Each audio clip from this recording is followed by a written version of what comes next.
Did you miss anything from the season finale of Star Wars Rebels? Well, I sure did, and I'm excited to share a list of 5 things you might have missed at the end of the episode Family Reunion and Farewell. First up is, why didn't the Empire return after the Rebels liberated Lothal? I got to thinking about how Dave Filoni has mentioned that Thrawn survives past Rogue One before and how he would live to the end of the series. And that got me thinking, the liberation of Lothal probably happens just after or around Rogue One, and then right before A New Hope. So there's a lot going on in the galaxy that the Empire is concerned about, and they were really shattered after the destruction of the Death Star. So Lothal, a planet in the Outer Rim that was stripped of all its resources, probably wasn't a high priority. So even though at first I thought that it was a bit convenient that the Empire didn't return to Lothal, even just to fire on the civilians, if you take into consideration the events at Scarif and then in A New Hope at the Battle of Yavin, it makes a lot more sense. But moving on here to number 2, you might have noticed that the Bendu's words to Thrawn at the end of Season 3 actually came to fruition at the end of Season 4. The Bendu mentions how Thrawn's defeat will end with an embrace, a mini arm embrace. I'm paraphrasing there, but I think you get the idea. Also, Dave Filoni on Rebels Recon actually mentioned that Ezra and Thrawn both survived the jump to hyperspace.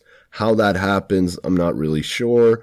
I would say, if I had to speculate, maybe Ezra is using the Force in that last scene between the two, and he's creating a Force bubble that will help them survive the jump to hyperspace. Moving on to number 3 here, something that you probably didn't miss was the hint of Ahsoka and Sabine and how they might be the next animation series. Filoni was actually asked about this in a Q&A and completely dodged the question, but David McDonald left an awesome comment yesterday on my review of the finale of Season 4, and he talked about how not only could we see an animation series that shows us Ahsoka and Sabine searching for Ezra, but we could also see Ezra and Thrawn, their side of the story, and Ahsoka and Sabine's side of the story slowly converging together.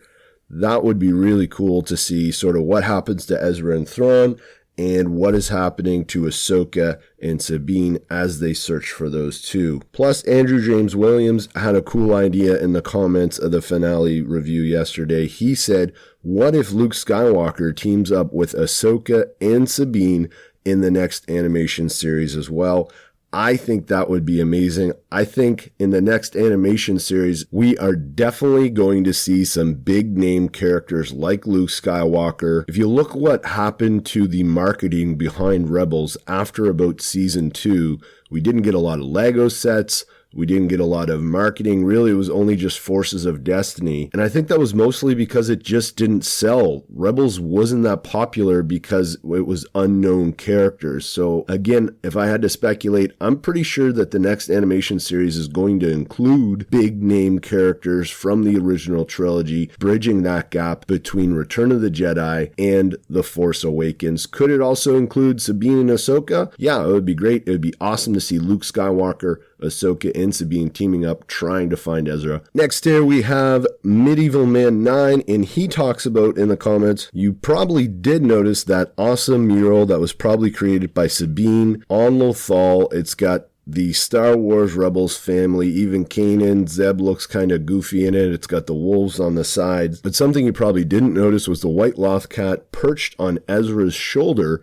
very much like how the daughter had the Convery perched on her shoulder, which makes me think that in the next series we may see that white Lothcat. It may show up wherever Ezra is, or it may show up in guiding Ahsoka and Sabine to find Ezra, but that white Lothcat definitely has some significance. Lastly here, guys, we have Ahsoka dressed as Gandalf at the end. I'm sure everybody noticed Ahsoka, but did you notice how much she looks like Gandalf the Grey from The Lord of the Rings? Is this some sort of hint? I think it is. Obviously, her and Sabine are going on an adventure to find Ezra. That's pretty much what was said at the end there. But are there going to be any parallels to The Hobbit? Are they going to be trying to track something down in the unknown regions? Is there going to be some sort of maybe Force dragon that is part of Legends? Let me know what you think about that one in the comments below. But hey, Star Wars fans, I'm Mike, and you've been watching Force Within TV, where your theories matter. So before you go, please consider sharing your thoughts and theories on the question of the day. What you share might just end up in one of my videos. And today is a question about the season finale. Was there anything else that you think that people missed in the finale? Let me know in the comments below. And remember, my fellow theory crafting Jedi, use the Force within you to make the Star Wars community a better place. Share your theories and encourage those who do the same. May the Force be with you.